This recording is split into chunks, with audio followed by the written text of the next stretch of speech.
Hello everyone, कैसे हैं आप सब लोग। Welcome back to ICT virtual classroom Dehradun. मैं निखिल राणा, क्लास 8 का आज नया टॉपिक हम स्टार्ट कर रहे हैं, डायरेक्ट एंड इनवर्स वेरिएशन, जिसमें आपने देखा कि कल हमने डिविजिबिलिटी रूल पे बात की थी एंड आई होप आपको डिविजिबिलिटी रूल सारे के सारे आए होंगे, right.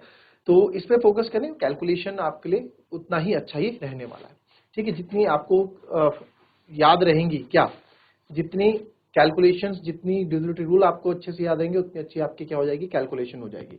It will help you. Okay, अब करेंगे आपका डायरेक्ट इनवर्स वेरिएशन को start. And direct inverse variation क्या होता है उसके बारे में एक बार समझ जा लेते हैं, ठीक है।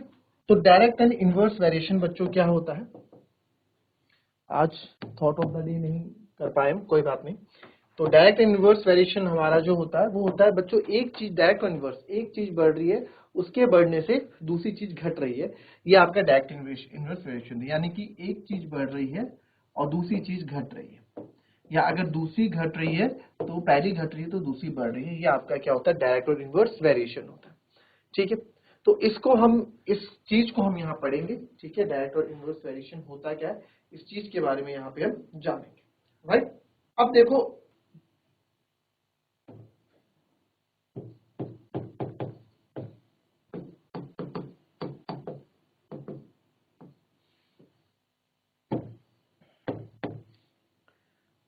टाइम मान लेते हैं 10 मिनट में 1 किलोमीटर जा रहा है कोई, 20 मिनट में वो 2 किलोमीटर जा रहा है, 30 मिनट में 3 किलोमीटर जा रहा है, वैसे ही 40 मिनट हो जाते हैं 4 किलोमीटर, ठीक है। अब आप यहाँ देखो, तो आप एक चीज यहाँ पे देखें, जरा इसको मेरे को कोई रीड करके, इस जो रेशियो आपके पास है इसका रीड करके आप बता सकते हो क्या हो रहा है, जरा देखो एक बार। चलो अब देखो, मान लेते हैं, चलो इसको मान लो, टाइम है आपका x और ये डिस्टेंस है आपकी y। टाइम को मान लिया मैंने x, डिस्टेंस को मान लिया y। अब आप यहाँ एक चीज देख रहे होंगे, 10 मिनट में 1 किलोमीटर, ठीक है। 10 मिनट में 1 किलोमीटर, 20 मिनट में वो जा रहा है 2 किलोमीटर, 30 मिनट में जा रहा है 3 किलोमीटर, 40 मिनट में जा रहा है 4 किलोमीटर। जैसे जैसे मेरा टाइम इंक्रीज हो रहा है वैसे वैसे मेरी डिस्टेंस जो कवर हो रही है वो भी इंक्रीज हो रही है। तो क्या यहाँ से एक चीज हम सीखे कि सर जैसे जैसे आपका टाइम बढ़ रहा है, जैसे जैसे आपका टाइम बढ़ रहा है वैसे वैसे हमारी डिस्टेंस ही बढ़ रही है। 10 मिनट में वो 1 किलोमीटर दूर था, 20 मिनट जैसे टाइम बढ़ा, 20 मिनट वो 2 किलोमीटर दूर हो गया, 30 मिनट में वो 3 किलोमीटर दूर हो गया, 40 किलोमीटर में 4 किलोमीटर दूर हो गया, या 4 किलोमीटर की दूरी तय कर दी।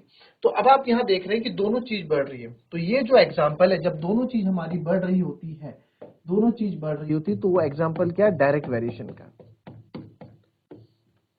किसका है, डायरेक्ट वेरिएशन का। दोनों चीजें बढ़ रही है, ठीक है, दोनों चीजें हमारी बढ़ रही हैं, तो डायरेक्ट वेरिएशन का एग्जांपल। अच्छा, अब यहाँ पे अगर आप देखें, कोई चीज हमें कॉमन, कुछ कॉमन दिख रहा है आपको। अगर मैं देखूं 10/1 करूं तो क्या आएगा, 10। भाई टाइम 20/2 करूं तो भी आएगा 10। 30/3 करूं तो भी आएगा 10, और 40/4 करूं तो भी आएगा 10। यानी कि x/y करने पे, ठीक है, x/y करने पे इन दोनों का जो रेशियो है, इन दोनों का, जब डायरेक्ट वेरिएशन, कोई भी चीज डायरेक्ट वेरिएशन में अगर होगी, उनका जो रेशियो होगा वो कांस्टेंट होगा, ठीक है। 10/y, जैसे x/y किसी एक नंबर के आप मान लो कि k कोई नंबर है, तो x/y 10 है, x/y 10 है, x/y 10 है, x/y 10 है, सबका आंसर एक 10 ही है। उस 10 को हमने k मान लिया कांस्टेंट। तो x/y जो है आपका, ये आपका क्या है, k। x/y क्या है आपका, ये हमारा k, यानी कि कांस्टेंट। x/y के कोई कांस्टेंट के बराबर होगा। तो ये डायरेक्ट वेरिएशन का आपका एक एग्जांपल यहाँ पे बन जाता है, डायरेक्ट वेरिएशन एक हो जाता है, ठीक है। अब इस पे जो है, इस पे हम बेसिक क्वेश्चन करते हैं। फिलहाल इसको कॉपी करो, फिर इस पे बेस में आपको क्वेश्चन भी कराता हूँ। चलिए अब देखिए यहाँ पे, इस पे क्वेश्चन कैसे पूछ सकते हैं? मान लो हमारे पास क्लॉथ है इन मीटर्स, ठीक है, तो मैं बोलता हूं 3 मीटर क्लॉथ, ये है रुपीस, ठीक है। 3 मीटर क्लॉथ हमको पड़ रहा है 750 रुपए का। कितने का? 750 रुपए का मुझे 3 मीटर क्लॉथ यहाँ पे पड़ रहा है। तो आप बताइए कि 9 मीटर क्लॉथ हमको कितने का पड़ेगा? ये क्वेश्चन आपसे पूछा गया। तो सबसे पहले आपको देखना है कि यार ये जो है डायरेक्ट वेरिएशन का क्वेश्चन हमसे बोला गया, डायरेक्ट वेरिएशन ही तो है। 3 मीटर का, आप देखो 3 मीटर का क्लॉथ 750 रुपए का है, ठीक है सर। तो 9 मीटर का कितने का होगा? अब आप एक बार बताओ, 3 मीटर का अगर 750 का है तो 9 मीटर ज्यादा, जाहिर सी बात है कि 750 से तो ज्यादा का ही होगा, है ना। 3 मीटर अगर 750 रुपए का है तो 9 मीटर जाहिर सी बात है 750 से ज्यादा का ही होगा। तो सर 9 मीटर 750 से ज्यादा का होगा, तो 9 मीटर को मैं क्या कर देता हूं, 9 मीटर से 750 से ज्यादा का होगा, है ना। 9 मीटर जो है 750 से ज्यादा का होगा, कपड़ा होगा, ठीक है। तो अब यहाँ पे एक चीज आप मानो, यहाँ पे क्या हो सकता है, यहाँ पे क्या आप मान सकते हो कि सर क्या कर सकते हैं, ये एक डायरेक्ट वेरिएशन है। कैसे? देखो 3 मीटर कपड़ा था, 3 से 9 हुआ, यानी कि बढ़ा है भाई, इंक्रीज हुआ है। और जाहिर सी बात है 750 से 750 ही है, तो जो दूसरा प्राइस आएगा वो भी क्या होगा, इंक्रीज होगा। तो दोनों ही क्वांटिटी इंक्रीज हो रही है, तो डायरेक्ट वेरिएशन का एग्जांपल है यानी हमारे पास। तो डायरेक्ट वेरिएशन हम कर देंगे, ये आपके लिए x हो जाता है, ये आपके लिए y हो जाता है। और आपको पता है कि x अपॉन y हमेशा सेम रहता है, यानी कि k कांस्टेंट के बराबर रहता है डायरेक्ट वेरिएशन में, है ना। x अपॉन y हमारा k, यानी कि डायरेक्ट वेरिएशन में हमेशा इनका रेशियो क्या रहता है, सेम रहता है सर। तो यानी x अपॉन y यानी कि sir 3 upon 750 y is equals to 9 upon a मान ले इसको, हम निकाल रहे हैं क्योंकि x आपने माना है, 9 अपॉन a होगा, बिल्कुल सर। क्रॉस मल्टीप्लाई कर लो, a इंटू 3 है और 9 इंटू 750, तो a बराबर हो जाएगा 9 इंटू 750 अपॉन 3 मल्टीप्लाई में 3 आ जाएगा डिवाइड में। तो आप यहाँ देखिए 3 1 जा 3, 3 3 जा 9, तो a बराबर हो जाएगा 750, 3 0 0, 3 5 15, 3 7 20, 2250 रुपीज का, यानी कि सर ये पड़ेगा हमको 2250 रुपए का। 9 मीटर कपड़ा हमको जो है 2250 रुपए का पड़ेगा, ठीक है। 2250 रुपए का आपको ये पड़ेगा, राइट। अब 9 मीटर कपड़ा आपको 2250 का पड़ा, ये हमारा आंसर आ गया। ये आपका डायरेक्ट वेरिएशन की आप इससे कर सकते हैं। अच्छा, डायरेक्ट वेरिएशन में ना, डायरेक्ट वेरिएशन में एक चीज और आप यहाँ पे देखें, डायरेक्ट वेरिएशन में कि डायरेक्ट वेरिएशन में तो आप डायरेक्ट आपने कर लिया, बट इस क्वेश्चन को आप यूनिटरी मेथड से भी कर सकते हैं। हालांकि हम यूनिटरी मेथड से भी इसको कर सकते हैं, बट डायरेक्ट वेरिएशन भी अपने आप में अच्छी हेल्प कर देता है। यूनिटरी मेथड क्या होता है बच्चों? यूनिटरी मेथड मतलब एक की वैल्यू निकाल लो। यूनिटरी मेथड मतलब 1 की वैल्यू ऑफ 1 आप निकाल दो, एक की वैल्यू निकाल दो, उसको आप यूनिटरी मेथड कहते हैं। वैल्यू ऑफ 1 हमें निकालनी यूनिटरी मेथड होती है।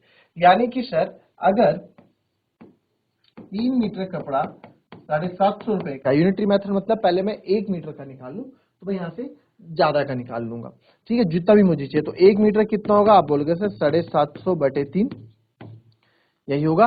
अगर 3 मीटर जो है 750 रुपए का है, तो 1 मीटर कितना होगा? 750 बटे 3 रुपए का होगा। तो हमको कितने का चाहिए? हमें तो 9 मीटर का चाहिए, तो 750 बटे 3 गुणा 9 कर दो। तो जब हम इसको यहाँ पे सॉल्व करने लगे, 3 3 9, तो 750 इंटू 3 ही हमको देखने को मिला, जो हमने यहाँ पे किया, और ये वापस आपका 2250 रुपए आ गया, ठीक है। तो ये भी करते हैं, बट इसको यूनिटरी मेथड बोलते हैं कि 1 मीटर का पहले निकालो, फिर उसके बाद आप उसके बाद बाकी जो आपसे वैल्यू पूछी उसका निकालो। बट यहाँ पे क्या है, यहाँ पे आप direct variation, direct X upon Y करके आंसर निकाल सकते हैं, ठीक है। कॉपी कर लेंगे इसको। अब हम देख रहे थे इनवर्स वेरिएशन को, कि इनवर्स वेरिएशन क्या होता है, उसको समझेंगे। डायरेक्ट आपने समझ लिया। जैसे कि फॉर एग्जांपल मेरे पास नंबर ऑफ स्वीट्स 20 है, ठीक है। मेरे पास कितनी 20 स्वीट्स हैं, 20 स्वीट्स हैं या 20 टॉफी हैं, मुझे बांटने हैं, ठीक है। तो बांटनी कैसे? नंबर ऑफ चिल्ड्रन मेरे पास क्या होंगे? नंबर ऑफ चिल्ड्रन और नंबर ऑफ स्वीट्स या टॉफी। तो अगर मेरे पास एक बच्चा है तो एक बच्चे पे कितनी आएगी, पूरी की पूरी 20। अगर दो बच्चे तो हर एक को क्या बांटूंगा, 10-10 बांटूंगा। ठीक है, वैसे ही अगर 4 बचे तो हर एक को 5-5, नंबर ऑफ इक्वल सीट्स हमें बांटनी है। 5 बच्चे हैं तो 4, है ना। तो इसको हम नंबर ऑफ चिल्ड्रंस यहाँ पे x, यहाँ पे y। तो आपने यहाँ पे एक चीज गौर की होगी, अगर बच्चे बढ़ रहे हैं 1 से 2, 2 से 4, 4 से 5 हो रहे हैं, तो उसके पास स्वीट्स कम होती जा रही है। यानी कि अगर मेरे यहाँ नंबर ऑफ चिल्ड्रंस बढ़ रहे हैं तो नंबर ऑफ सीट्स मेरी कम हो रही है, यानी कि इनवर्स वेरिएशन है। एक बच्चे था तो उसमें 20 चॉकलेट थी, 2 बच्चे आए तो उसमें 10 चॉकलेट हो गई, 4 बच्चे आए तो उसमें 5 चॉकलेट हो गई। तो कितने हो गए हमारे पास, नंबर ऑफ जो स्वीट्स ये इंक्रीज डिक्रीज हो रही है और नंबर ऑफ चिल्ड्रन हमारे इंक्रीज हो रहे हैं। तो देयरफॉर आपके नंबर ऑफ चिल्ड्रन, आपके नंबर ऑफ स्वीट्स जो है 20 स्वीट्स हमारे पास थी, इसको हमें बांटना था। ठीक है, 20 स्वीट्स थी हमारे पास, 20 स्वीट्स, इसको हमने बांटा। तो ये इनवर्स वेरिएशन का एग्जांपल हो गया। तो जिस तरीके से डायरेक्ट वेरिएशन में रेशियो सेम होते हैं, इनवर्स में भी देखते हैं जरा क्या सेम है ना। डायरेक्ट रेशियो में इनवर्स सेम होते हैं, इसमें देखो क्या। तो आप अगर एक चीज देखो, 1 into 20 आपका 20 आ रहा है, 2 10 आप देखोगे तो भी आपका 20 आ रहा है, 4 into 5 आप देखोगे तो भी सर 20 आ रहा है, 5 into 4 देखोगे तो भी क्या है, 20 आ रहा है। ठीक है, तो हमने देखा, तो आप यहाँ पे एक चीज देख सकते हैं कि सर यानी कि x और y का जब भी हम कुछ मल्टीप्लाई कर रहे हैं तो एक इक्वल नंबर आ रहा है जो है 20, इसको मान लेते हैं कि कांस्टेंट। तो यहाँ पे एक चीज आपको समझ में आई, जहां डायरेक्ट वेरिएशन में रेशियो सेम थे, ठीक है, रेशियो सेम रहता था, यहाँ पे इनका प्रोडक्ट जो है सेम रहेगा। क्या रहेगा, प्रोडक्ट सेम रहेगा। आप कुछ भी करके देख लो, ठीक है, 5 4 20 देख लो, चाहे 2 10 20 देख लो, आएगा आपका 20। तो इनवर्स वेरिएशन में क्या होता है सर, इनवर्स वेरिएशन में हमारा प्रोडक्ट जो है सेम रहता है, प्रोडक्ट जो है सेम रहता है, डायरेक्ट में रेशियो सेम रहता है। ठीक है, तो कल इस पे क्वेश्चंस करेंगे अपने आगे के। तो मिलेंगे आपसे अपनी कल की नेक्स्ट क्लास में, तब तक के लिए be happy, be healthy and be safe. Thank you and have a nice day.